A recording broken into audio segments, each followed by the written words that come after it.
Yeah, this you can change. I can see myself. No need. Okay, thank you so much. Oh, Banza Sato Samaya, Mano Balaya, Bandra Sato Denova, Dedum, Sudo Kayo Membawa, Subu Kayo Membawa, Anorado Membawa, Sarvasedim, Sawakarma Sosame, Zedan Shriya Guru, Huma, Sawa Tadanga Drama Drama Memo Gaman Zembawa Ma Samaya Sato. Om Badra Sato Samaya Mano Balaya Badra Sato Denoba Dedo Sudo Kayo Membawa Subo Kayo Membawa Anorado Membawa Sarvasedim Sawakarma Sudanya Zedaya Shriya Guru Hua Survata Drama Drama Memunda Manzamba Ma Samaya Sado.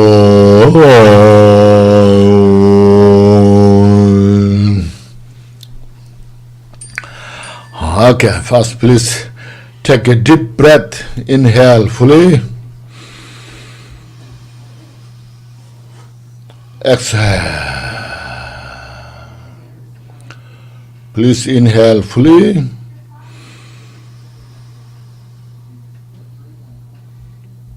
And exhale. Now third time, please inhale all the Buddha's wisdom, loving kindness, bodhicitta into us.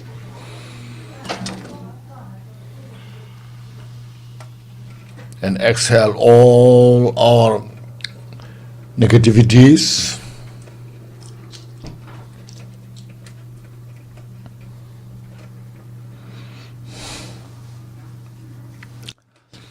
Okay, thank you.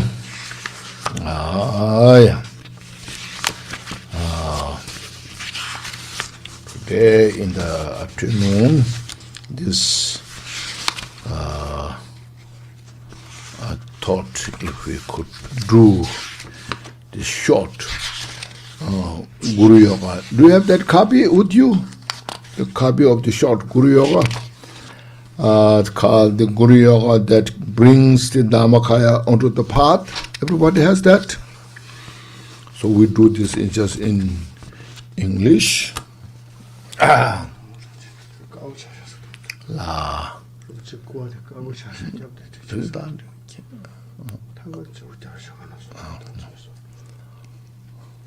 Okay.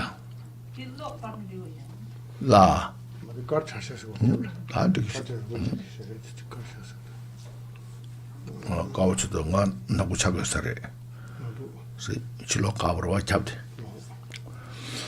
Okay.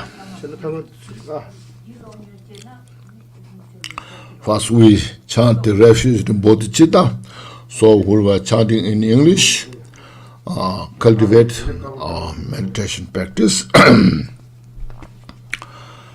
Vajradhara Lama, embodiment of three jewels, I take refuge in you, and will until attain enlightenment. Sentient beings, victim of confused projection suffering, I generate the mindset for enlightenment in order to establish you all in the non-abiding state. Vajradhara Lama, embodiment of three jewels, I take refuge in you and will until I attain enlightenment. Sentient beings, victim of confused projection suffering, I generate the mindset for enlightenment in order to establish you all in the non-abiding state. Vajradhara Lama, embodiment of the three jewels, I take refuge in you and will until I attain enlightenment.